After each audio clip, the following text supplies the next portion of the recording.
Hi, everybody. Welcome to our session on new insights into negotiations psychological processes. I'm Alison Wood Brooks. I'm an associate professor at the Harvard Business School, and my co-hosts for this session I'm just thrilled to work together with them today and always. Two of my favorite co-authors and scholars in the whole field. Mike Yeomans is here. He's an expert in natural language processing and machine learning. He is starting his faculty career at Imperial College's Business School in London as soon as he is allowed or can move to London. So we're very excited for that, although a little devastated that he's leaving Harvard. And then Juliana Schroeder is one of the most productive, creative, lovely scholars in the field, and she is dialing in today from Berkeley. Mike and Juliana, you want to say hello to the group? Hi, everyone. Thanks for joining. Thanks for that very nice introduction, Allison. We'll try to live up to it. Hyperbole. It sounds like hyperbole, but it is truth. It is exactly how I feel about you guys. To the rest of the crowd, we're going to largely stay unmuted during this session and interrupt each other wildly. We're hoping that our banter is a little more entertaining than us just monologuing at you. We are very grateful for Mike Wheeler and Jim Sabinius for showing great moxie and bringing this conference online, refusing to give up on it. So amazing.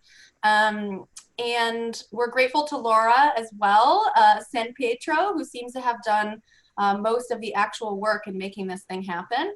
And every one of you deserves a prize for joining yet another Zoom session. So thank you so much for being here. For this session, we really want questions and comments. So feel free to type ideas and questions into the Zoom group chat, or raise your digital hand and we'll keep our eyes on it and see if we can get a discussion going. We're each going to talk for about 20 minutes and then have Q&A for about 10 minutes in between each speaker. So we can really have a discussion during the Q&A sections. And I'm just going to kick it off. So I'm going to give a quick but sweeping overview of that. We see this as a time of revolution in interactive research methods. I think Jared's seen me give a similar talk at AOM before. Sorry, Jared, you have to listen to it again. So I'm going to give a bit of an overview and then— My pleasure. You're so patient.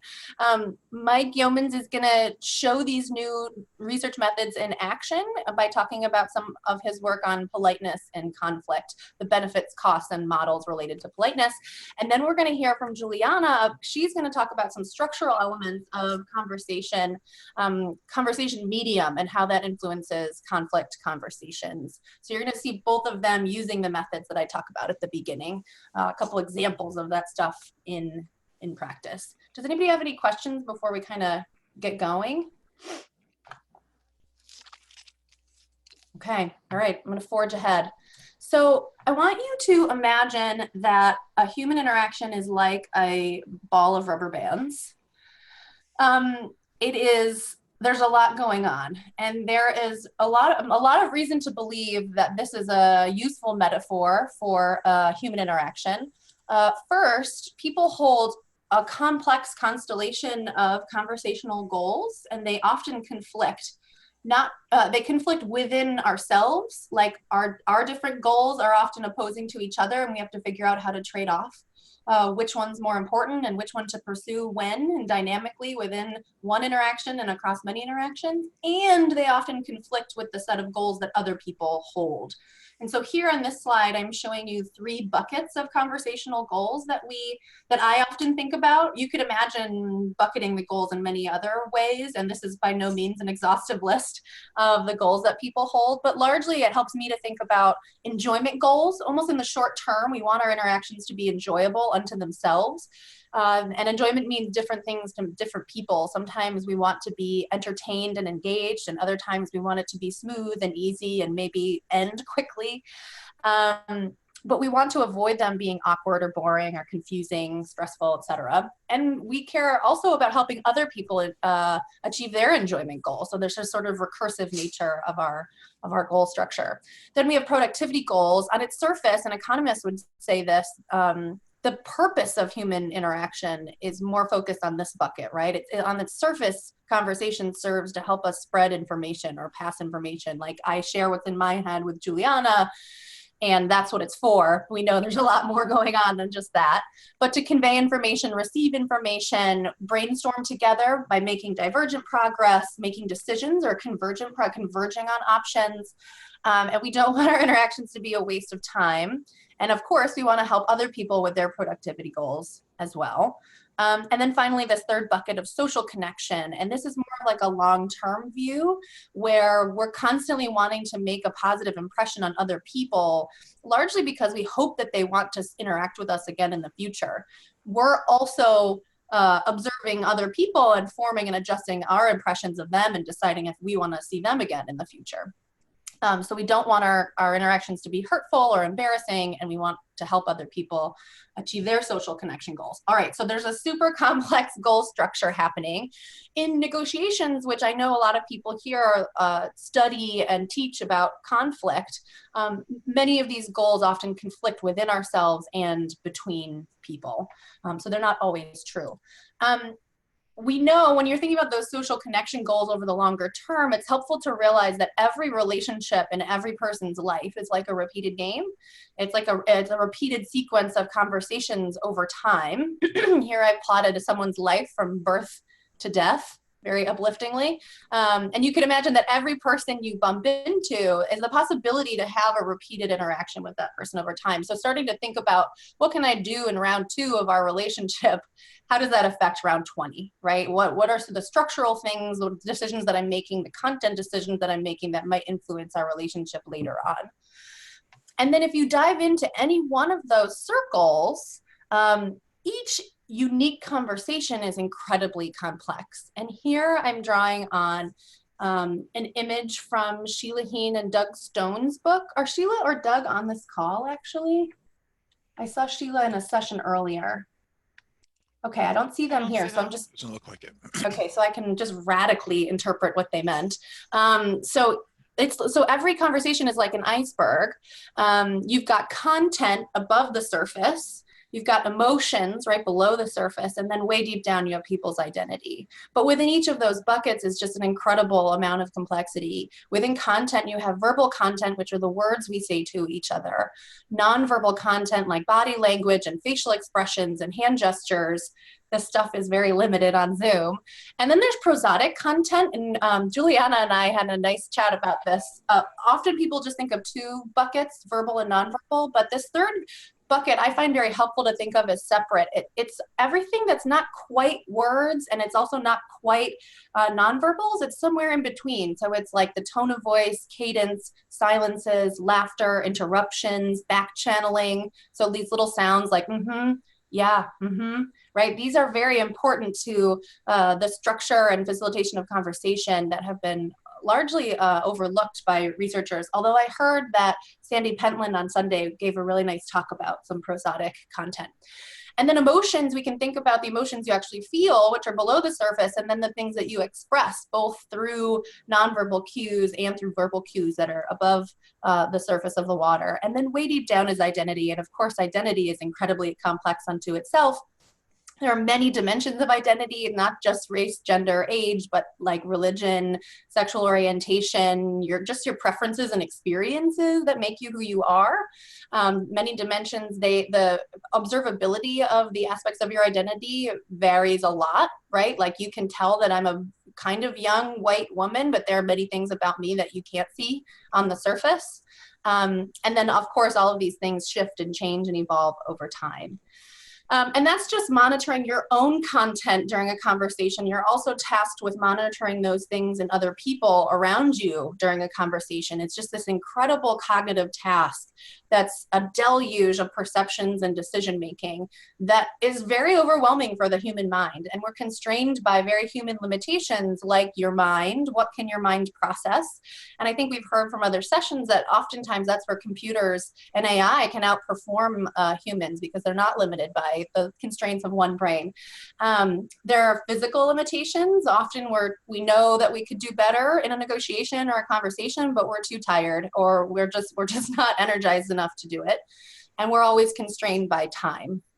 and deadlines and how much time we have. There's only 24 hours in a day. So it's possible that you can't be preparing thoroughly for every interaction that you have. Okay, so every conversation has this incredible level of complexity. I might try and put this in presentation mode just to see how it goes. How does that look? Bad? We're seeing the presenter view. That's stupid then. All right, I'm gonna stick with this. All right, thanks, Juliana. Do Juliana or Mike, do you want to chime in with questions or anything before I keep going? Sure. Okay, I lost several questions. Well, one I was thinking of back in your goal slide, which I think it's a really interesting way to organize the different buckets, is whether you see these as having sort of systematic differences in, let's say like time horizon, whether there might be like enjoyment might be more of a short term, productivity might be more of a long term, and presumably like you see all of these buckets as overlapping and generally positively correlated. But I was wondering if you could just speak to that a little bit more. Yeah. So this is like entirely of my own invention, this bucketing. It's not really based on any sort of factor analysis or research. It's just sort of a logical framework to help us think through the point that in every conversation you can have very conflicting goals, and people don't usually know what their goals are, let alone other people's goals. So if you can just get a little bit better about awareness.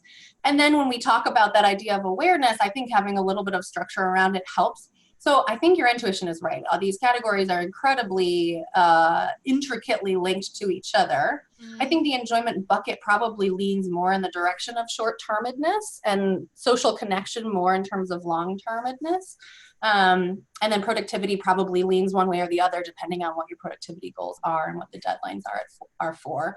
But yeah, just like brainstorming different dimensions you could add to think about managing these different goals that might be useful. I think this is one of the areas that interaction science will progress quite a bit in the next 10 to 15 years. I think we can get a lot more precise about what types of goals people hold and what strategies help to achieve one over the other, how people descriptively make trade-offs between their goals, how aware they are of their own and others' goals, and like different interventions that we can use to help people manage and achieve their goals more effectively. Yeah, I love that. I also think like enjoyment might not be one that people are really explicitly thinking of, but once they're in the interaction, that's something that is very present. Leo Klassen is on this call. He was an MBA student in my class I just taught, and we did this exercise on day one of class where I made the students' brains, I was like, why do we talk to each other? What are our goals? What's the point? And the students went on for probably 10 or 15 minutes and listing only goals in the productivity category. And I was like, guys, you're missing an entire bucket. Like, why do we talk to other people? Oh yeah, life is supposed to be joyful. Like, just thinking about networking all the time. We're supposed to enjoy our time together, and it's just not top of mind. And that's true for all of the behavioral strategies that are inputs into those types of goals as well. People often overlook the importance of levity and kindness and the behaviors that actually make our interactions enjoyable. So people just forget to do those things, and it kind of makes social life, even conflictual conversation, like pretty dreadful. So if we can improve a little bit in that category, I think that can go a very long way. Sorry to cold call you, Leo. Okay, so then so back to this idea that human interaction is this tangled up ball of rubber bands. Traditional research methods, which I'm showing you on the left, we usually pull out one rubber band at a time and study it. We turn it over, we change its color, we check how flexible it is. So let's imagine that we pull out a rubber band. We want to figure out what apologizing does in a negotiation. So we turn it over, we look at all the different elements that can go into an apology: self-castigation, an expression of remorse, a promise to change, actually saying the words, I'm sorry. But traditionally, we would do each of those as like a separate condition and an experiment, and then we would link it to an objective outcome like trust. And that would be the study. Maybe it was in a hypothetical world where you're interacting with like a fake other person, or maybe you read a hypothetical vignette about how somebody apologizes. And we've done that for years with lots of different things like first offers and compliments, expressions of emotion, you name it. That's how sort of traditionally psychologists and behavioral economists have studied social interaction. And we've learned lots of things about that single rubber band over time, but it leaves us wondering lots of questions, like how often do people naturally apologize? How often do they apologize in those specific ways? In what contexts? Is it equally effective for men and women, for white people and Black people? What if you apologize when you're negotiating for catering for a wedding versus procurement for a manufacturing firm? Like how does that influence things? And so that just leaves lots of open questions. We don't know about sort of what goals and outcomes people are trading off, except the one specific DV that we study trust in that study. And then we often forget to look at how people can actually learn to do these things. Like, is it possible to teach people to apologize better? If we see that this is the way that you should be apologizing, we can know that theoretically, but can people actually learn to apologize more effectively in practice? We kind of often step over that and try to teach it to people in our negotiation courses and aren't sure if it's even possible to do that in practice or to remember it over the long term. So we're entering this new world with new methods, and many people on this call and at this conference are using these new methods, which is so exciting. The new methods allow us to describe how people converse at scale, observe the frequency, timing, and sequencing of specific words, phrases, behaviors, and phenomena within real conversations and real interactions across many contexts and different people. And to achieve very specific conversational goals. This is so exciting because we can now test with experiments after observing things in large field data and then prescribe specific evidence-based best practices that I feel more confident about because it's based on bigger data using more updated methods. So we get these lovely organized piles of rubber bands at once instead of just pulling out one rubber band at a time. I wanted to share, before I kind of go on to what those methods are, I wanted to share my little organized pile of rubber bands. It was a new MBA course that I taught this past semester called How to Talk Gooder in Business and Life. And TALK is an acronym, and it's just 4 skills. And each of these 4 skills, I think, is highly related to our negotiation content as well, though this skill-based course is separate from our negotiation course at HBS. And each of the 4 skills is based on research that has used this new style of methods. The first skill is topic selection, so how to prepare, select, shift, and end topics effectively at every moment of every conversation. We're making these decisions continuously, and most people aren't even aware that they're doing it. The second skill is asking, so asking questions, both asking and answering questions more effectively. The L is levity, so getting back to this idea that we're missing a whole bucket of conversational goals, which is enjoyment. Levity is really important. It's not just an ancillary, superfluous thing that some people are good at and make us laugh. It's actually a core driver of hierarchies and groups and in organizations, and everyone can do better at it. So creating and appreciating moments of humor, playfulness, and joy. And then the fourth bucket is kindness, which sounds really fuzzy and like, but it's actually very precise, and I think that probably the most important skill of all. We talk about kindness using the 3 R's, reflection, so how you think about people away from conversation.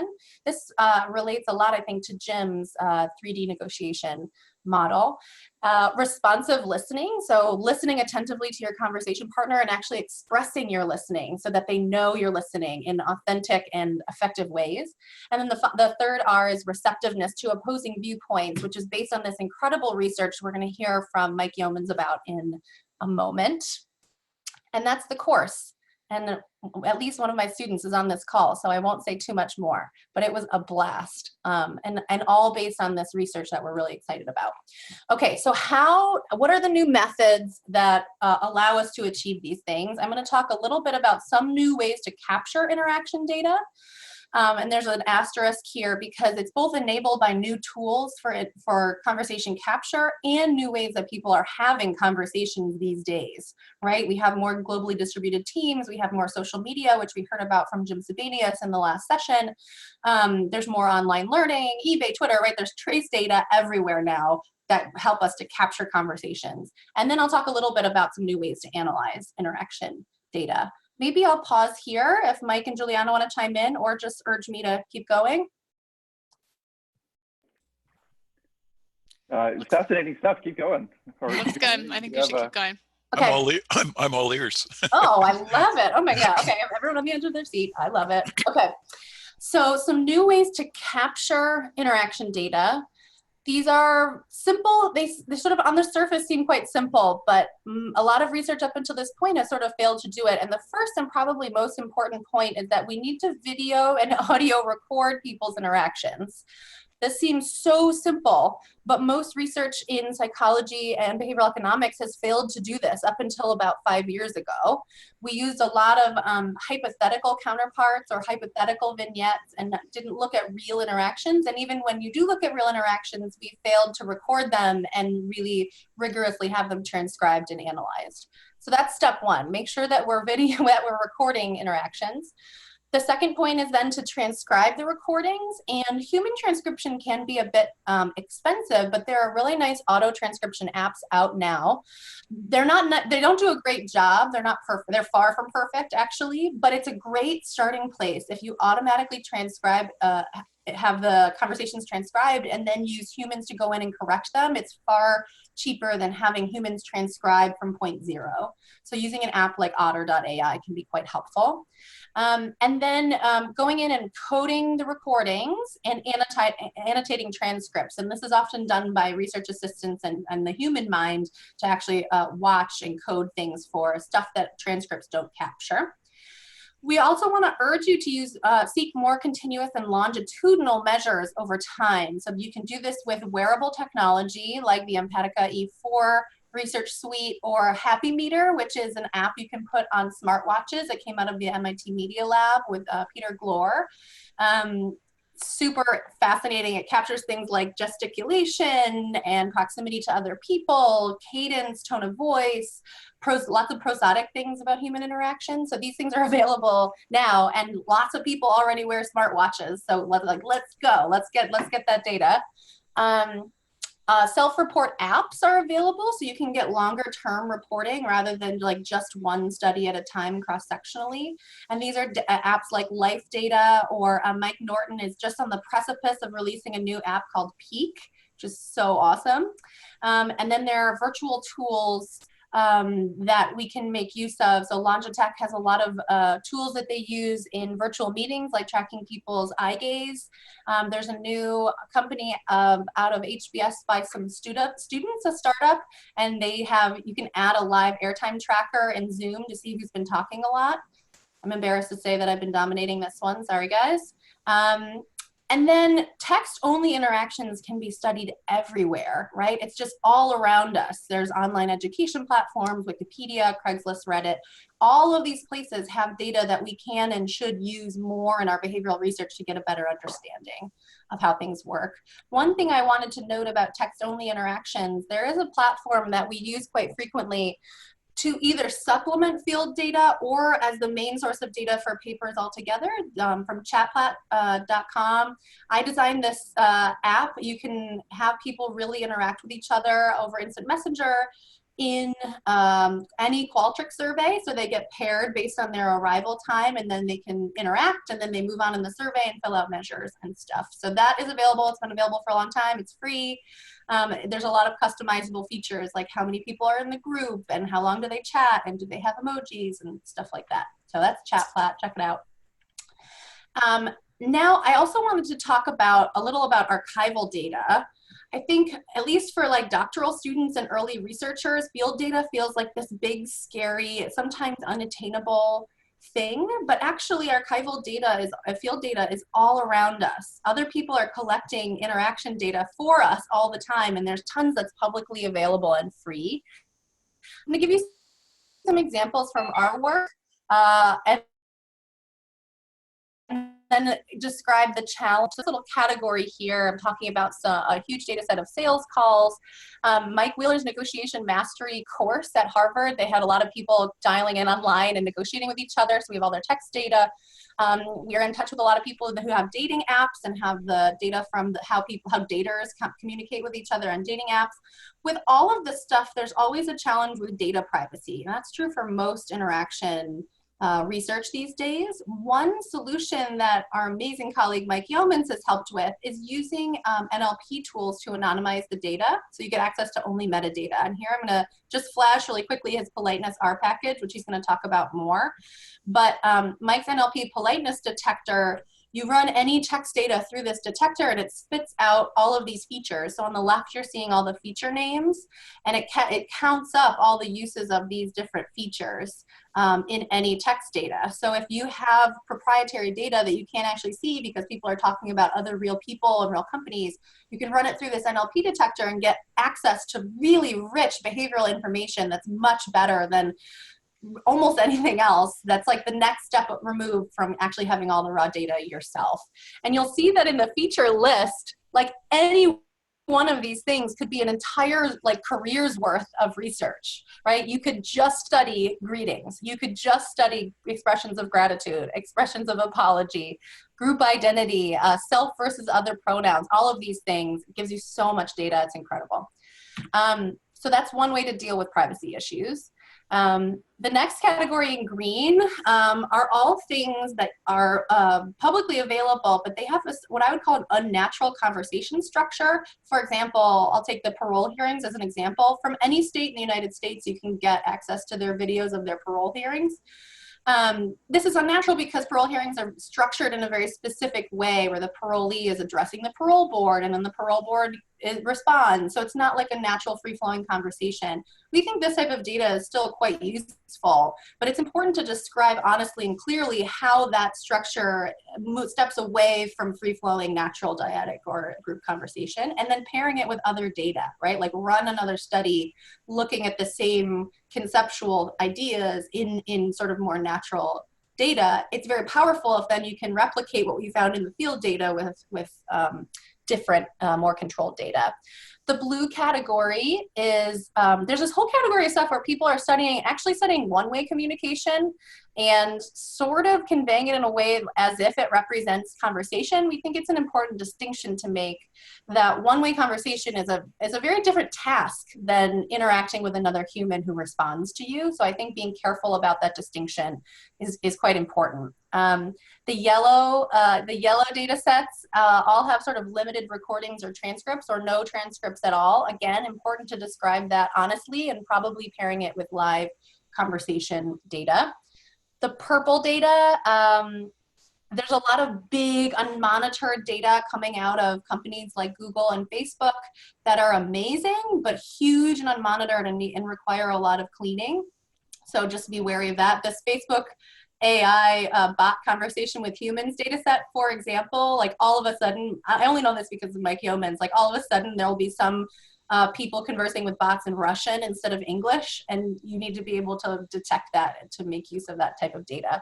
And then there's great data out there being shared by other scholars that's like big, clean, ready to go, wonderful. I'm giving an example here of Dan Jarafsky's work on the speed dating set where they had lots of people go on round robin speed dates and you have all the conversations and it's like clean and beautiful and useful in so many different projects. So the takeaway here is that taking archival data like this, pairing it with more controlled experiments together can provide us with really robust prescriptions about how conversation does happen in the real world and maybe should happen when you use interventions. And then just a quick note here, because I'm running out of time, but a quick note here about some new ways to analyze interaction data. The first category is about metadata, which is largely not new. This includes things like demographics and self-reported variables, transactional decisions, and outcomes. This is largely where the negotiation literature has lived for a very long time, is looking at metadata, the decisions people make during the negotiation, and how it ties to negotiation outcomes at the end.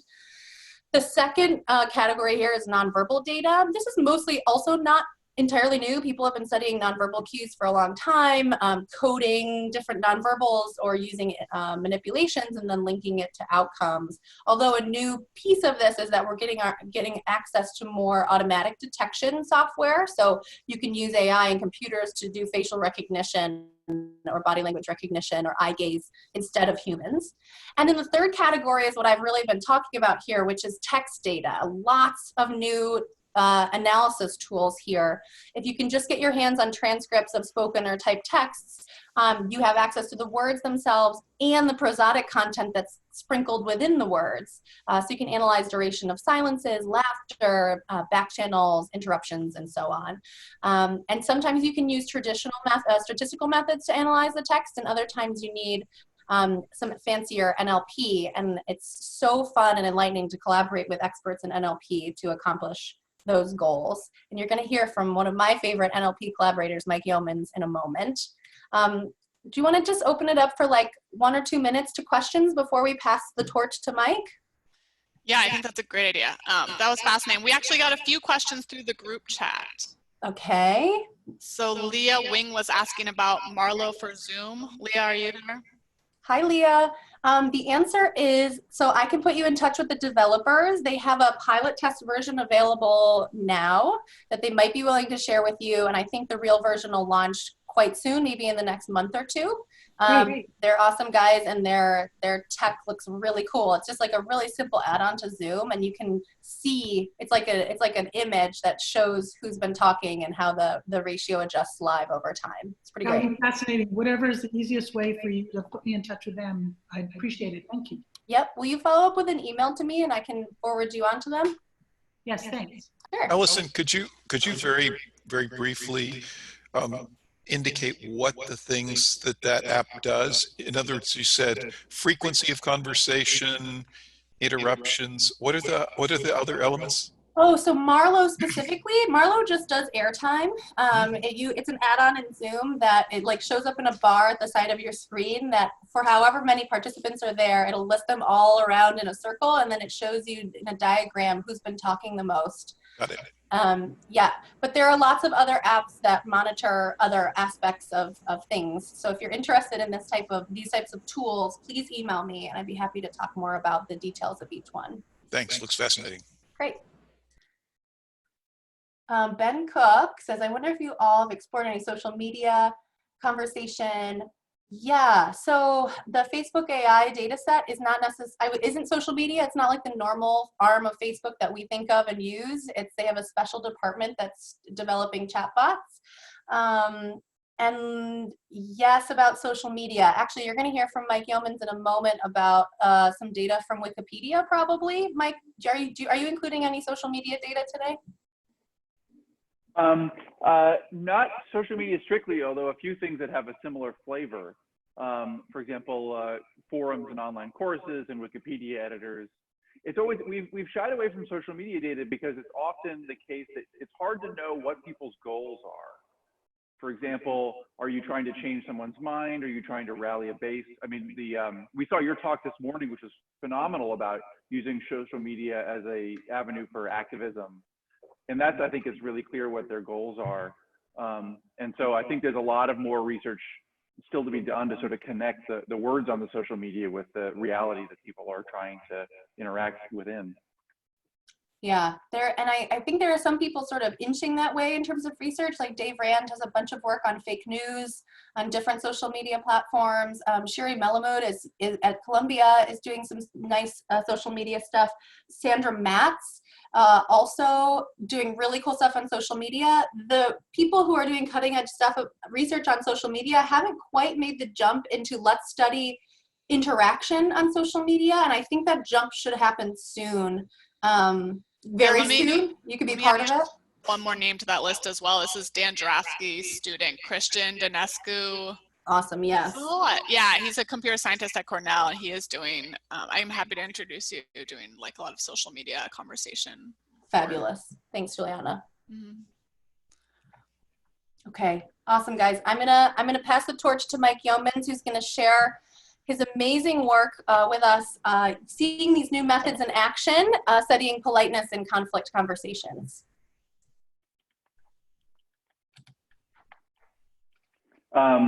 Thanks so much, Alison. This is great. And The virtual clap. Yes. Yeah, I was amazed by your introduction. I'm thrilled to be following up behind you. I think, you know, I've been so honored to work with Alison for the last few years because she has such a grand vision and such a clear view for the long term. And I think I'm glad that she was able to share some of that with all of you. I'm going to take a pretty narrow focus today and really think about sort of one aspect of this bigger model and think about conversational kindness and how, what are the choices we can make during conversation that can actually help us be more kind to one another, especially in conflict. So I'm going to share my screen now. Did I? No, I don't think I did that. Let me try this again. It popped up for 1 second. Try it again. How's that? Is that working? Perfect. Oh, wow. Okay, great. All right. Well, without further ado then, let me share. So this is going to be a review of a couple of pieces of work that I've done with a few folks here at Harvard over several papers, primarily Julia Minson, but also others at the business school and also Institute for Quantitative Social Science here at Harvard. And so I'm going to talk mainly about engagement across difference today. And what I mean by that is how we talk about an issue that we care about when we're talking to somebody who disagrees with us about that issue. Disagreements are everywhere and they have all kinds of consequences for our relationships. So let me give you an example. So here, this is a picture from happier times, back when we were all allowed to yell at each other face to face. You know, nowadays we just have to type our anger. But what I hope to take away from this is that it can be really hard to share a country together when our fates are intertwined, but we have such divergent views, right? And disagreements can happen in all kinds of relationships like this. So for example, in the workplace, we always find ourselves on teams with diverse and even opposing views. And sometimes that can be a strength, but it can also be a source of conflict. Likewise, conflict is present in our longest relationships, like when we're trying to build a family. And conflict can also be present in some of our shortest relationships, like when we're making a transaction in the marketplace. Now, it seems like sometimes disagreement can be inevitable when you bring groups of people together. And what all of these cases have in common is that the people involved are bound together and that they share cooperative goals that they hope to achieve, just so long as their disagreements don't tear them apart. And I think that there are ways to conduct these conversations a little better, even after we walk in. What I want to show in this talk is that there are conversational behaviors that we can choose in the midst of a disagreement that can bring out the best in each other. So before we get into it, let me frame this by giving you 3 takeaways where, if you remember nothing else, I hope you could at least remember these 3 bullet points. So first of all, I want you to think about receptive language as a tool you can use in conversation to make disagreements more productive. And I'll unpack what that means in a moment. Another thing I want you to remember is that politeness isn't always a good thing, and that if you express a lot of warmth during a distributive negotiation, that can actually backfire and hurt the final outcomes. And the third thing I want you to remember is that you can use the Politeness R package to measure all of these constructs in your data and more. It's open source, it's free, you can see every line. You can run it today if you're familiar with R, or maybe your grad students can run it too. And so I want to show you some of the power of this politeness package now through a couple of papers that we put together to maybe give you a sense of why you might want to use it too. Mike, can I ask you a really quick question? Yes, for sure. How do you see receptive language and warm language as being different, since the first and the second points are, you're pointing to very different directions there? That's a good question. So in some ways they overlap. There are some features that are common to both. So for example, using a lot of hedging language is going to be both receptive and warm.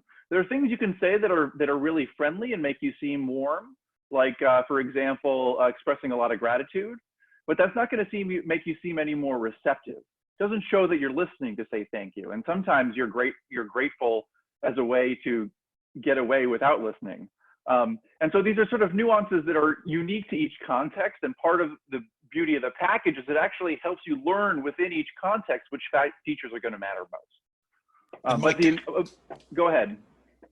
Go ahead, finish your sentence, sorry. Oh, no, please. I had just a different pure clarification question. When you say R, is this your package or is this R as in the statistical language? Great question. So R is a statistical language, and what I love about R is it's open source and a friendly community where academics or anyone can write their own packages and contribute to it. And so they make it easier for other people to build off one another's research and make it more cumulative and scalable. So I, in collaboration with Alejandro Cantor and Dustin Tingley at the IQSS here at Harvard, we wrote that package and posted it all online. And it includes all of the data and models from all of our papers so that it'll be easy for you guys to build up on top of us or you know, come up with something better. Yeah, and so don't worry, I'll advertise the package shamelessly later on. So no, I know R in other contexts, but I didn't know if that was this or it was built off R. Got it. Thanks. Yeah, you'll be able to download it in one line.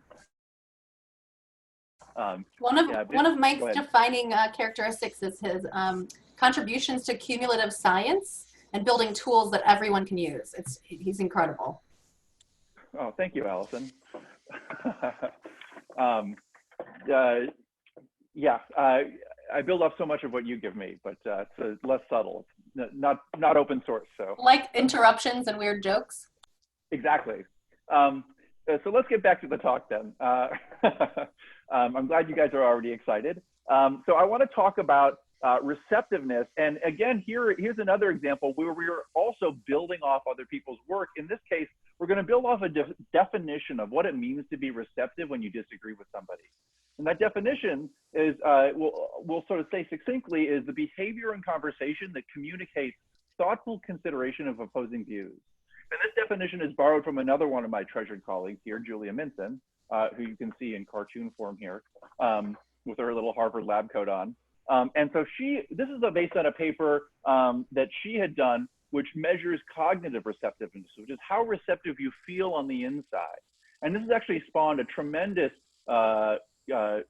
program of research, including some papers with me, some papers with others, including Samir, who I see just joined on the call. Receptiveness is a generative construct, and it's a really compelling definition. And we define it by using a set of 18 scale items, much like the 4 examples I've included here, but also some others. And this is really useful if during the course of our research, we have a team of people who can fill out these questions for us.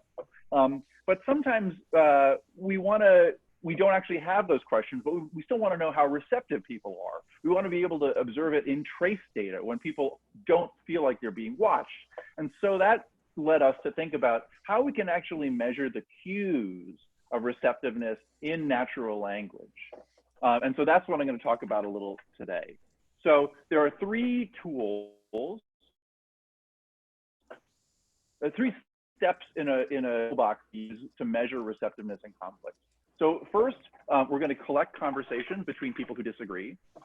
Second, we're going to ask some folks to rate the receptiveness of the speakers in those conversations. And then finally, we're going to train an algorithm to rate receptiveness automatically. Now, these first 2 steps are pretty familiar to a lot of psychologists and organizational researchers, but the third step's a new one. And so I want to give you 2 good reasons why you should want to take this extra step. First of all, we want to build an algorithm that's scalable. So we might learn something from a lab experiment, but we don't want to take that insight and apply it to massive amounts of text data. Alison talked all about the new sources of conversation data in the world. And so if we want to scale up, we would need an algorithm that's going to learn how to mark our sort of theory of interest in new data. Second, we also want to prioritize the interpretability of the algorithm. So if a human sits down and scores somebody on a certain rating scale, they'll give an overall holistic summary, but they're not actually going to identify the specific features that they use to make that judgment. I'm going to show you an algorithm that explicitly prioritizes interpretability so that when we learn, we can actually turn into a recipe that we can teach to others so they can model their behavior on what the algorithm has learned. So before we get to those two values of the algorithm, let me show you a little bit about how we built it. So here's an example of a conversation from one of our data where we had people talk about a controversial issue. So here they're talking about Black Lives Matter, which is certainly a contentious policy discussion in America. And so we started people off with a stem, and then we had folks take a position on one side or the other of the issue. And this is one person taking one side of that issue. And then we took these beginnings of a conversation and presented them to a bunch of people and asked them to continue the conversation. And there's a lot of different ways you could continue this conversation, especially if you disagree with this person. And so I'm going to show you two example responses from our data.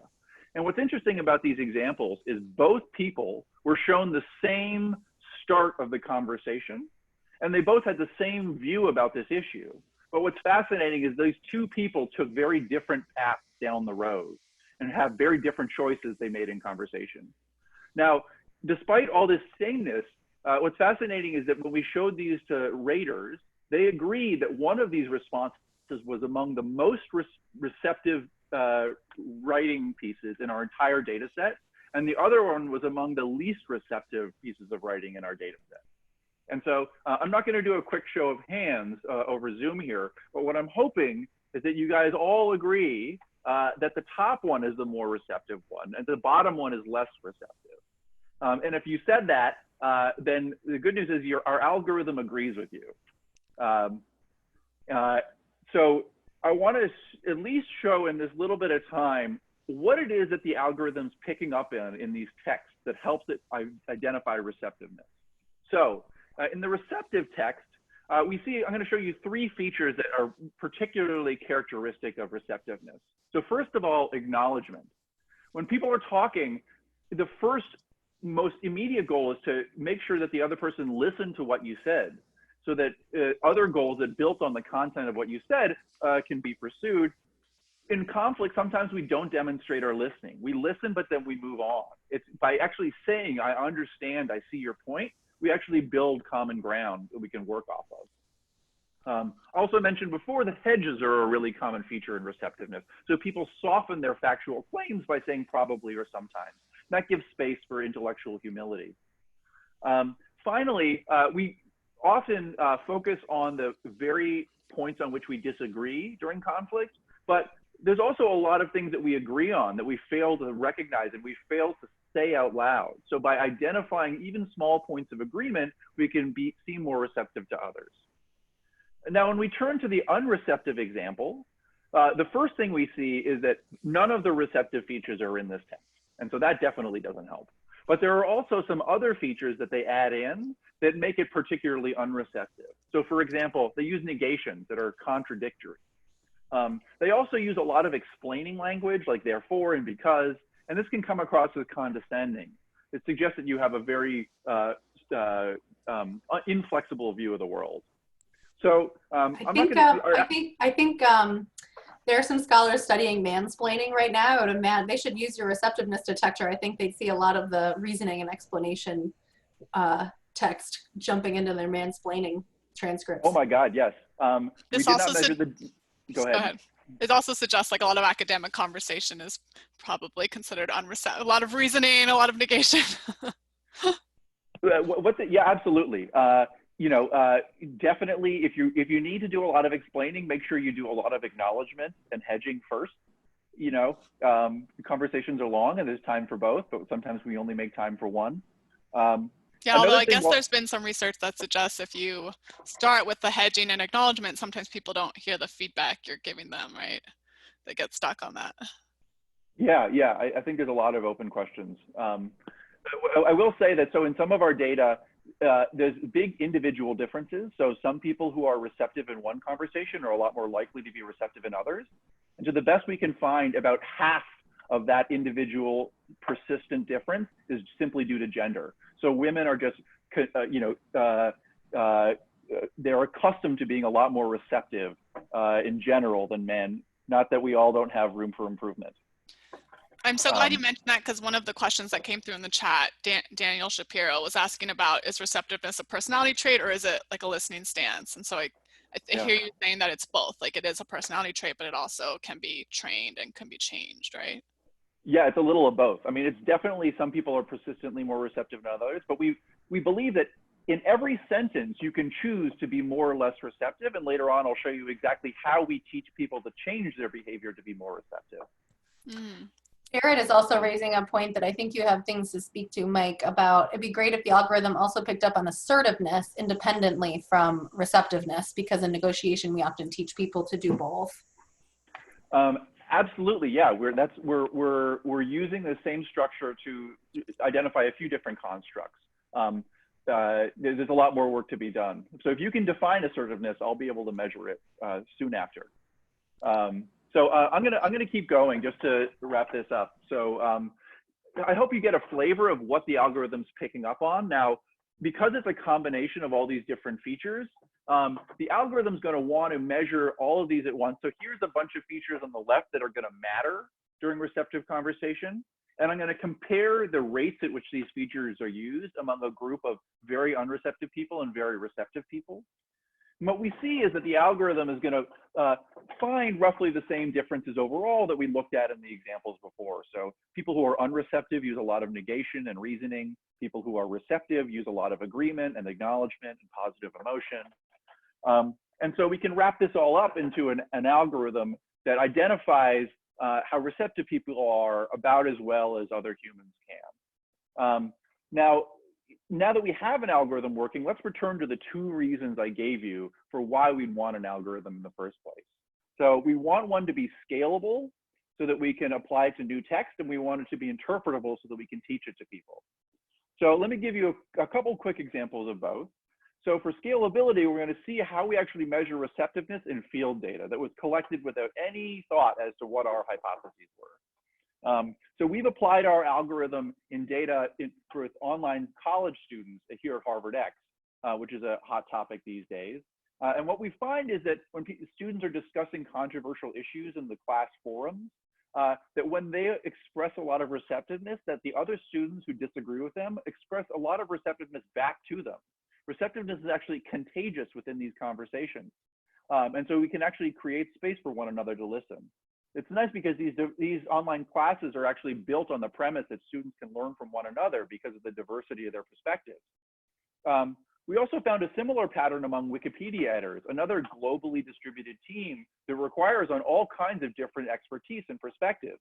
And the more receptive you are when you're suggesting an edit to someone's page, the less likely they are to launch a personal attack and derail the conversation later on. We've also looked at this among people who have a productivity goal. So if you think about global forecasting of events like who will win an election, or whether there'll be a war started, or whether a treaty will be signed, there's a group of people who are known as super forecasters who are particularly good at integrating information and being precise.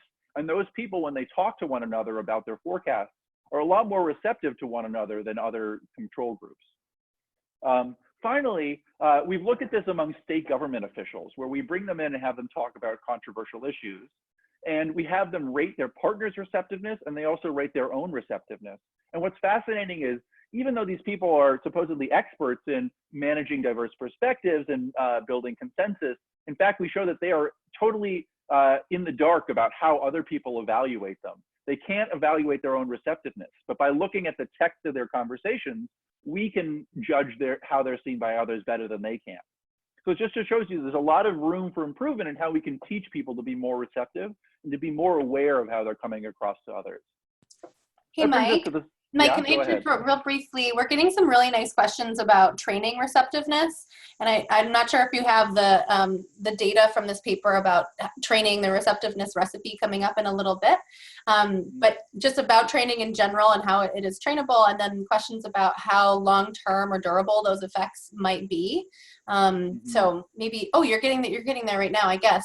One other little data point that I can add to what Mike is about to just tell us, I just taught this content for the first time to students, and one of the students is on this call, so maybe we can hear from Leo when Mike is done about whether these the receptiveness content feels durable, at least on the scale of a couple of months.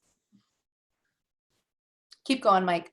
Oh, sure, absolutely. Yeah, well, so It's a great point. I mean, we want to train people. We want to teach them how to make these choices in their own life. And so we came up with a recipe because, you know, maybe the graph I showed doesn't convey things in the most clear and concise way, but we came down with 4 bullet points that we think capture the real heart of the algorithms, what it's paying attention to. And we've run studies where we give these exact text to people before their conversation. What we show is that people who are exposed to this recipe are rated as more trustworthy, are more persuasive, and are more receptive to other folks. So it does show that at least we can move people on the margin, but, you know, really changing people's heart over time requires, you know, a lot more than a couple studies. So we're really eager to find field settings where we can test this in bigger scale and over more important conversations. Finally, I'll just say really quickly, you know, that receptiveness is really good when we're building a relationship over the long term and when we have integrative goals. But there are cases when politeness can be costly, and it kind of breaks my little Canadian heart to admit this, but there are situations when we don't want to be warm and friendly. And then in particular, it's in a distributive negotiations, like if we're haggling over a price. You know, so for example, if you were buying a cell phone on Craigslist, you know, if you wrote an email to the seller trying to purchase one of their items for sale, you could make it warm by saying hello and being grateful and saying a lot of really nice things about them. Or you could be tough by, you know, contradicting and issuing commands. And so we built a whole new model using the same algorithm in this new context to detect warmth in distributive negotiations. And I won't go through all the details, but it's the exact same workflow. We found an interpretable model of what it means to be warm in a negotiation, and then we applied it in a bunch of new field settings.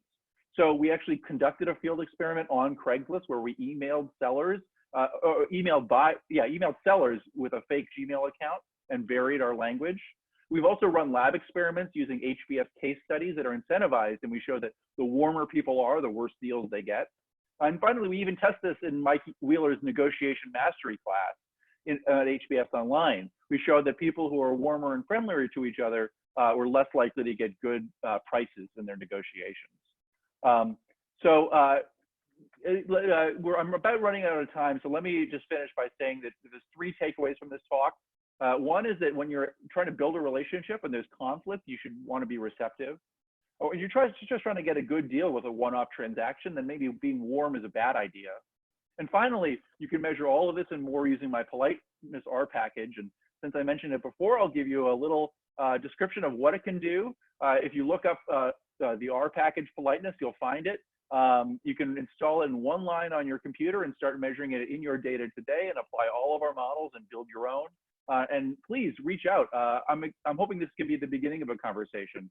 And so definitely let me know if it's useful to you or if you have any suggestions for what we can do for the rest of you going forward. And thanks again for your time. Thank you so much, Mike. Virtual clapping. Yes, virtual clapping. We have some questions that have been, the chat's been blowing up with excitement and enthusiasm. And so Samir was curious about the long-term effects of receptiveness training. Leo, do you want to say just a quick word about how it feels to be trained in receptiveness? He learned this stuff about 2 months ago. What do you think, Leo?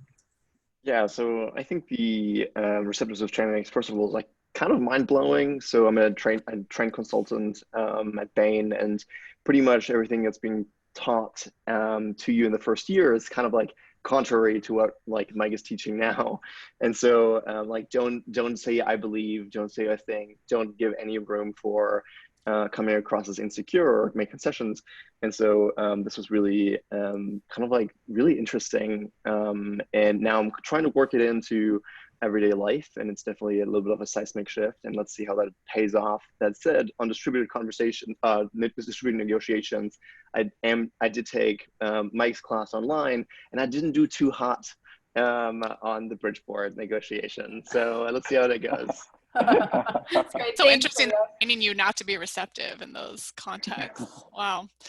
Mike, I think like there's a theme of questions coming through, and Samir's question touched on this, and there was another one from Joshua Weiss about like, when does receptiveness backfire? You know, when should you not be receptive versus when you should? And I think you're pointing to distributive negotiations as one where you might want to be a little more careful about how receptive you come off. But Like, for example, Samir had another idea, like if you're receptive and then later on you don't seem to have changed your attitudes very much, does that seem disingenuous or inauthentic? Like, would that backfire? Yeah, a couple thoughts on that. So one is obviously in distributive negotiations as a cost. Second of all, I think maybe this relates to Jim Sabani's work too, which is that you can be receptive in conversation, but if you have multiple conversations, the best way to demonstrate listening is action. And so if you are receptive in the conversation, but you don't follow up, that's when when your actions don't demonstrate listening. I think that's a case where it can be bad. And a third case I'll give you is when there's a big audience. So oftentimes you're arguing with somebody not to change their mind, but to show off to your supporters. And so when there's an audience, the incentives, the goals are very different. And so receptiveness might not be a good idea. There was a really good example. The last Democratic presidential debate didn't have an audience. It was just Biden and Bernie sitting across from each other. And a lot of people said that was the best debate we've had in years. I think it's partly because they were actually trying to listen to each other and be receptive rather than trying to show off in front of the audience. I think that has implications for the sort of a little bit of the subtext of social media that has run through this session and the session earlier. Jim Sabanius and Ben had a session earlier about social media. A lot of the conversations that happen on social media have an enormous audience, and it completely changes the sort of goal structure and behavioral implications of these types of interventions that we prescribe to people. That we need more research to know what the ideal behavior looks like in those types of contexts. Samir is also asking, great question, Samir, how does your politeness algorithm compare to an algorithm that Chris Potts has developed? Are you familiar with that one, Mike? I am, yeah, absolutely. Yeah, we cite Chris extensively. He's a colleague of Dan Drasky's at Stanford, and a great computational linguist in his own right. Chris did some early work, and so we built on him, adding a lot of new features to that, and also making it easier for people to build out and train their own models, and sort of just helping smooth the scale between hardcore technical guys and social science research who's maybe need a little bit of a dip of a toe in the water before they really get into full-on Python development. But Chris has really done some foundational important work, and we couldn't have done it without him. You're getting so many more really interesting questions, but what if, Mike, I've seen this work before where you can kind of respond in the chat to some of the questions as I start going into the next piece of content. And then absolutely. You should go ahead. We're short on time. Awesome. Thanks so much, everyone. I'll try and get all of them. I love it. Oh. What screen are you all seeing? Is this Alison's talk you're seeing? Yeah, I love it. It's a nice callback to earlier in the session. Surprise! That's not the talk I want you to see. Okay, what do you see here? Oh, you're not seeing the right thing. Now we see your slides. I think we're seeing the right thing. Yeah. Are you seeing the presenter view, or are you seeing the normal view? Oh, presenter. Now we see presenter. Presenter. Okay, hold on. I'm gonna try one more time.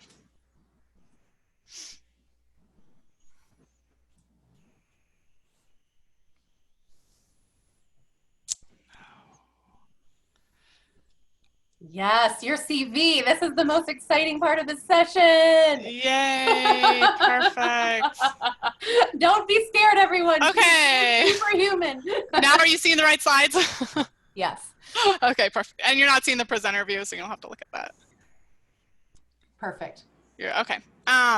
Okay, excellent. So I'm going to wrap us up here by talking a little bit about a structural feature of communication, the medium by which it occurs. So I was going to start by thinking about the purpose of conversation and actually relying on a definition that has been used a lot in evolutionary psychology, that it is to access and understand the mind of another person, that I don't know what's going on in Alison's mind. I'm actually just going to pull up the chat on the side here. And therefore, I want to converse with her in order to understand that, and furthermore, to coordinate with her, since there's that dyadic component. Now, of course, after Alison and Mike's talks, I now think this needs to be updated a bit more to think about the enjoyment piece as well. But this is sort of the philosophy that we're starting from in this work. And impression management. I'm just going to add that. Question management, yeah. And so, of course, negotiation is a specific form of conversation that can be used to resolve or at least manage conflict if it goes well. And particularly in this world that we're living in now with even the COVID crisis that we're really all in together is being completely politicized. There are many different organizations, dozens and dozens of these, that have risen to try to address conflict by starting conversations between people who disagree with each other.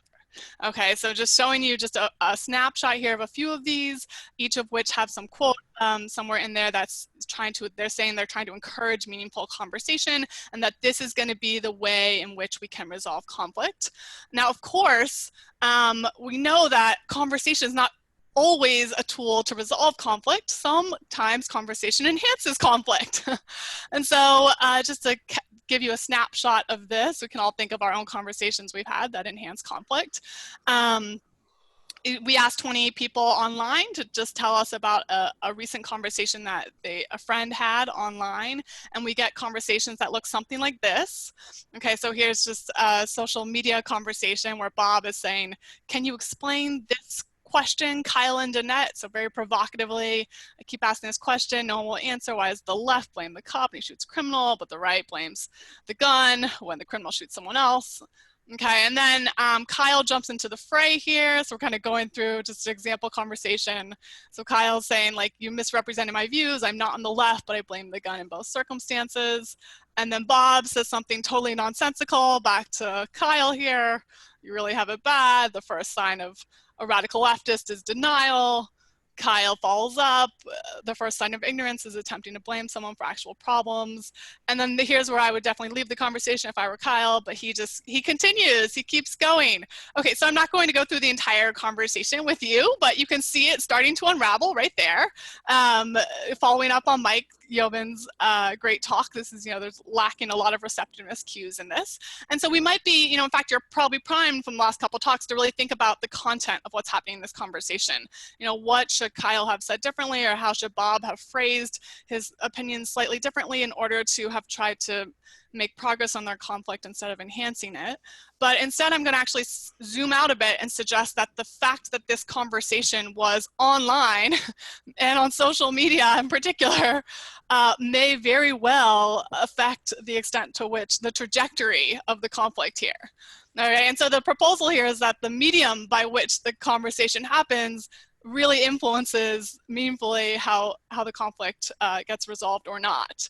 And we're living in a world right now where this is really relevant because there's so many different media that we could use to have conversations with people, whether it's video chatting or just the audio. Some people have turned off their video. We could have text conversations via text messaging or social media. And then there's the good old-fashioned in-person, which who knows when that'll be back, but one day, hopefully. And so I've started thinking about like a model, I'll just throw it up here, by which to consider the way that the medium influences conflict resolution. So the medium influences these dynamics of the conversation. So for instance, if I am talking to you, the way I express my opinion may change quite a bit. So that's this box right here. Than if I'm writing to you. I might be more formal in writing, I might be more spontaneous in speaking, I might sound, I might get more emotional when I'm speaking, for instance. And then the response of the partner, I think, will also, you could even say independently, although of course it'll be connected to the expression of opinion, it'll also change. So for example, if you were to keep the semantic content exactly the same, I might respond very differently to it if I hear it in the sound of your own voice compared to if I read that content. All right, and then I would say there's a set of structural features that play in right there between how the medium affects the dynamics of the conversation. So whether or not nonverbal cues are present, so do you have the body language, the gesturing, the prosody, all those key components of voice that Alison was talking about, the synchronicity of the medium, how quickly a person can respond back in time, how closely linked in time that conversation occurs. And then all of these things will then influence the set of outcomes. How you end up thinking about your partner positively or negatively, the extent to which you understand what they're saying, changes in attitudes. Okay, so just one way to kind of organize the prior research literature on this and think about it.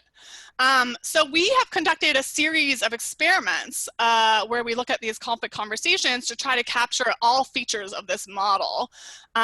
We manipulate the medium of the communication, the medium by which the conversation occurs. We record all the conversations so we can look at the structural features, measure that.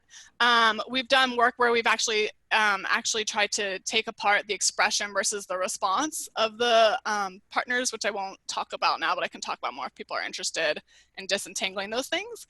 And then we measure conflict outcomes at the end. And so I think this kind of fits in with Dan Jarofsky's speed dating data set. So which Alison, I paid her to do this. She called it sort of like the dream scenario. So it's nice because it lacks breadth in a way because we don't have thousands and thousands of conversations that we're analyzing here, but it does give you a lot of like rigor and depth to be able to go into sort of hundreds of conversations where you've manipulated something causally and look at the outcomes. So just to kind of walk you through very quickly kind of what this looks like. So what we would do is we would take a sample. So here we started with UC Berkeley students, since I'm from Berkeley, and we pick a set of topics that are controversial within that sample. So we usually do some sort of pre-survey to select those topics. And so for example, here's the topics that we selected in an initial study here. Thinking about race quota for admissions at Berkeley, use of GMOs in the cafeterias, and changes to the drinking age. And so then what we do is we have a lot of participants come to a laboratory and we give them a pre-survey in which we ask them about their attitudes. We have them do some sort of filler task, which we often use to collect more individual difference data on them, like their personality characteristics. Then we pair them based on disagreement. They have a conversation, and then there's a post-survey. Now, this is highly structured like laboratory experiment, but we can do variations on this where it's like a field study, for example, and we don't pair them, but we just have them come in to have conversations for like a conversation event that's already happening, for example. And then we give them a survey right after their conversations to figure out what happened during that event. And we can even randomly assign them in some of those contexts. So here we're running this in a laboratory. We have 2 to 20 people coming in for each session. And then we do the experimental randomization at the session level. We either put them in a video chat condition, a speaking condition without the video, or a writing condition. And we're using the same platform here to control for that. So it's a Skype platform. And so before the conversation, they get this pre-survey where we can do things like collect their attitude valence, how much they oppose or support the issue and how strongly they feel about it. Then we can match them.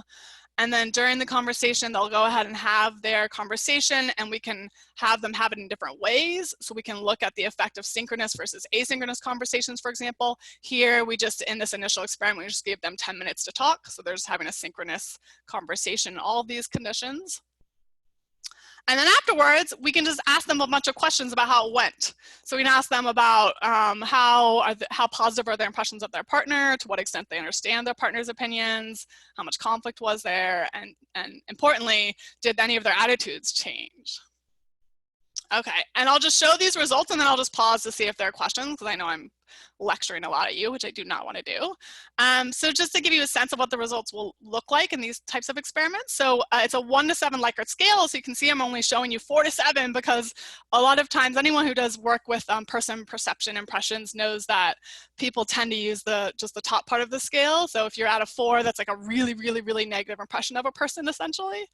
And so what we see is that regardless of whether pairs were video chatting or speaking without the video, they have the same an aggregate level of impression of the partner.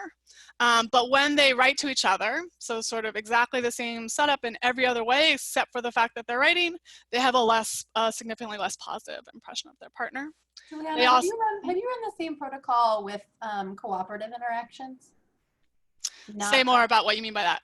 So when the content of what they're discussing isn't controversial or conflictual in any way, do you find the same thing?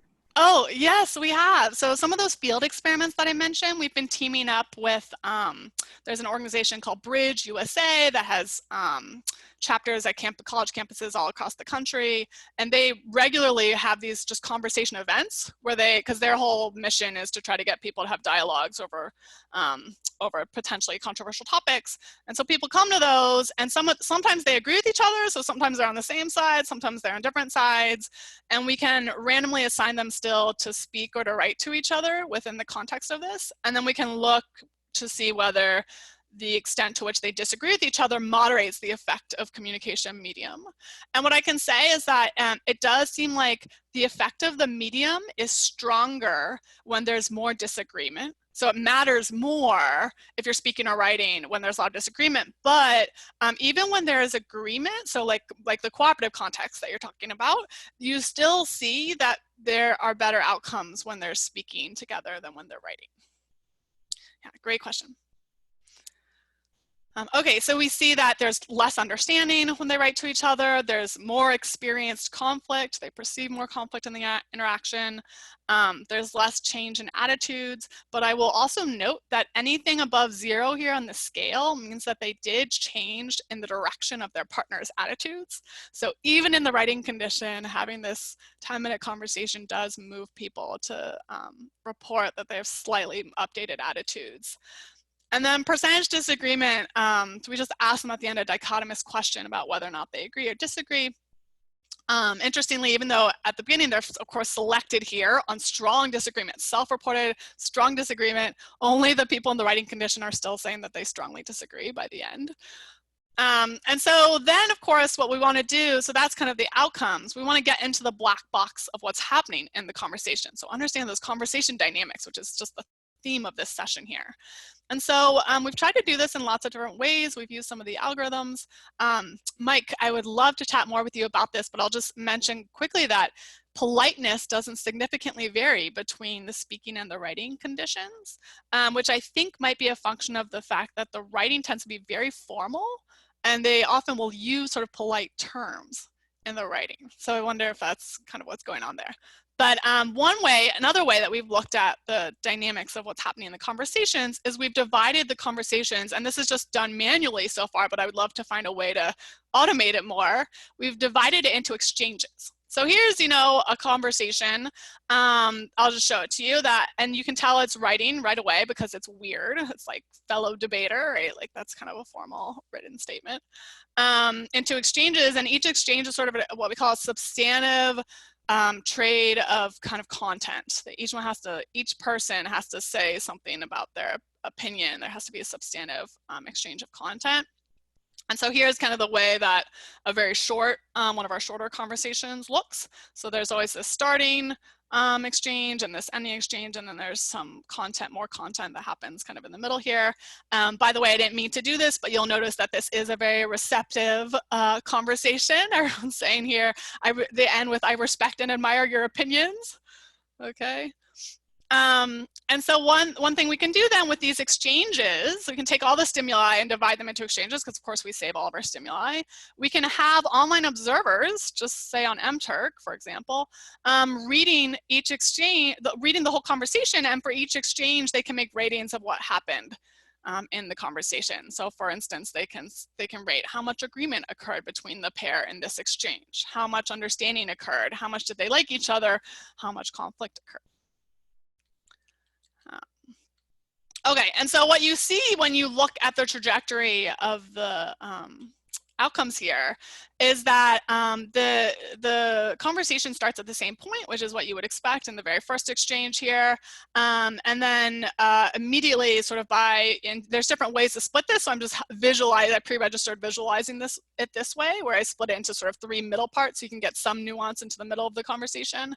But sort of immediately you see a divergence between the spoken and the written conversations. You also see that from the external observer perspective, they don't get very deeply into disagreement, really just in the writing condition. transition here.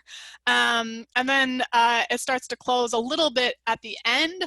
One thing, and I'll just show you, here's another example of this is perceived understanding. One thing that we have seen is that sometimes it closes, and the gap closes entirely in the very last exchange, which just seems to be some sort of norm in writing that people sign off in this really kind of nice way. Like, it was lovely chatting with you. Sincerely, Juliana. So that happens. But so you can get a little sense of kind of the trajectory, and with more nuance, you could try to do things like look at if the slope differs and so on. Do you think people are particularly inauthentic in their sign-offs? I think in writing, yeah, it's ridiculous. Awesome. So they like had strong disagreement, and then, well, I don't know if it's inauthentic, but they're very nice in the final. You should totally measure that. Like everybody's like, I hate your guts, and they write like, this was delightful. See you later, and they're thinking like, see you never. Yep, exactly. Okay, so let me wrap this up, and then I've seen some questions coming in through the comments that are pretty interesting, so we'll try to get to that.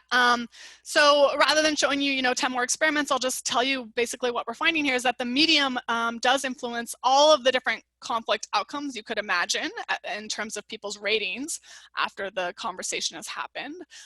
This seems to be operating more through the partner's response, which is that the partner is more positively inclined to respond towards that person if they hear them than if they read what they have to say, and less through changes in the way people express themselves. So people aren't expressing themselves like meaningfully differently. If anything, they're being less articulate and maybe even a little more emotional when they speak, but it's really about the response of the partner changing as a function of the medium. And we've been looking at the structural features of conversation that lead to this, and what we find is that prosody matters a lot. So for instance, if you take a person's voice, we have a voice conversation, a spoken conversation, but you ran it through a filter to take out all of the cues, so it just sounds like a robotic voice coming out, then these effects go away. You no longer see these benefits of speaking compared to writing. The back channeling seems to matter a lot. So if you are to give transcripts of the spoken conversations and the written conversations, and you just manually clean out the back channels, another set of observers don't see those conversations as being meaningfully different on any of the outcomes.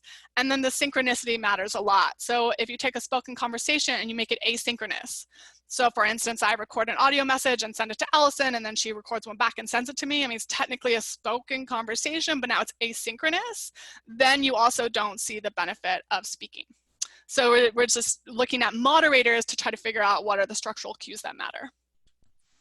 And so I think that just the big idea I want to leave you with here, and then we'll open it up to questions, I promise, is that a lot of really fantastic work is looking at the semantic components of conversations. Alison and Mike have done a lot of this work, and Julie Minson has been mentioned as another person, including the words people choose to use, the extent to which they're being receptive. But I also think another thing that people should be studying that's really important is more of the sort of high-level structure of how the conversation is occurring. What medium is it occurring in? Mike already mentioned the presence or absence of the audience as being a really important component, which I haven't started studying. I think that'd be really interesting to look at. The technology by which the conversation is happening. Are you using headphones or speakers? I think some of those pieces would be really interesting to look at. And then thanks to my lab, and then I'll go ahead and open it up for questions. Gus Cooney is starting to do some really nice work thinking about the people involved, so group size, like the massive difference between conversing one-on-one versus even in a group of 3 or larger, just the sort of like exponentially more complex dynamics of conversing in a group. So he's starting to do some work, and then thinking about the presence of, like, as soon as there's a third person, almost anyone in the group can be considered an audience member, because you can sit there silently and not say anything and it's still a successful conversation. So just thinking about sort of like the group dynamics, I think there's going to be some really nice behavioral science coming out of there soon. Juliana, thank you so much. I think it would be interesting to study the interaction between the medium and the group, how big of a group it is. It does get very hard to coordinate at some point with just visually with as we all can tell right now. And the thing about Zoom, so eye gaze is so important in group conversation larger than 2 people. And on Zoom, you're not looking, like everybody's looking at everybody at once. It's so disconcerting. Although we have loved seeing everyone staring at us this whole time. Thank you guys. Let's take some questions. James had a comment that the writing condition is worse on these graphs. Could some of this be attributed to prosodic factors? I think you got to that a little bit. I think that's absolutely right, but there are other factors that matter, like the synchrony tends to matter a lot as well. Yeah. Yeah. Any other questions for Juliana before we sort of wrap things up and send you on your way? Mike, do you have any questions or comments for Juliana? So such an attentive audience. Sure. Yeah, so many. I mean, there's tons of stuff that to still understand. I'm interested in if you can think, if you could imagine maybe situations like, are there sort of boundary conditions or where we think this works particularly well? Like, I can think of some prosody, like, when I want to be really sarcastic, I kind of tone it up. And that feels like a prosody thing more than the words. I mean, like the same words with different prosody can sound sincere or insincere. I wonder if there's a thing about like the things that AI and natural detection has the hardest time capturing. So things like sarcasm and humor are things that rely most heavily on prosody and nonverbals, and the aspects of delivery. And that's why NLP has a hard time detecting them, because it's not present in the content of the words themselves. Yeah. I've also become pretty interested in thinking about the authenticity piece, like being able to genuinely detect what another person is thinking or feeling compared to just conflict resolution. Because you could imagine, so there's other prior work that shows that when you hear a person's voice, you actually are more accurate at picking up on their real thoughts and feelings, which sarcasm fits into that. So, I'm saying, great talk, Mike, but when you hear me say it, you're like, did she really think that was a great talk? You can pick up on more of what's going on in my mind. And so what that would suggest, though, is that for people that really do have like bad intentions towards you or like are really against you, when you speak to them, that it might actually make the outcomes worse. And the problem is that in every experiment I've run so far, people tend to have pretty good intentions. So it's been hard to capture that. We need to find better conflict. Let's end with this last question from Dan Shapiro, and then we'll wrap things up. He's asking, based on your research, what is one big piece of advice that you would offer to people discussing politics online or offline, but probably online in the upcoming months?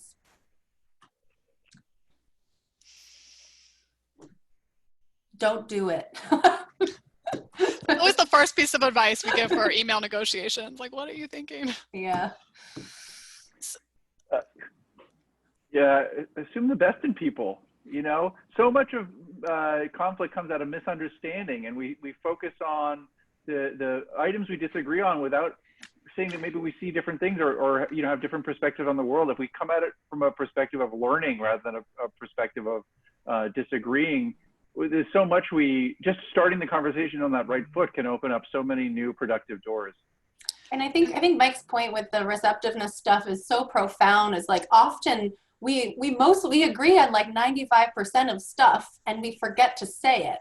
And so we focus on the 5% of the things that we vehemently disagree about, and it devolves into these horrible conflicts that ruin our relationships and ruin our lives. So if we could just shift a little bit of more rhetoric and more discourse about those 95% of the things we agree about, man, that sounds like a better world. Yeah, and I would just add that it almost feels like the person situation debate, that people like the fundamental attribution error, that you infer a lot of things that a person is saying are trait-based when in fact it can be due to what's going on in their environment and the situation. And so what I think my work suggests is that the context matters a lot. So think about, is there an audience present? Could they be speaking to them? Is this happening online? Could I be misinterpreting what that person is saying? The context in which the conversation happens might determine a lot of the outcomes. So just being aware of that, I think, is important. Fabulous. Thank you all so much for engaging with us on our our passion for new methods and new insights into the psychological processes underlying negotiations. I hope you enjoyed it. I hope you enjoy the rest of the conference.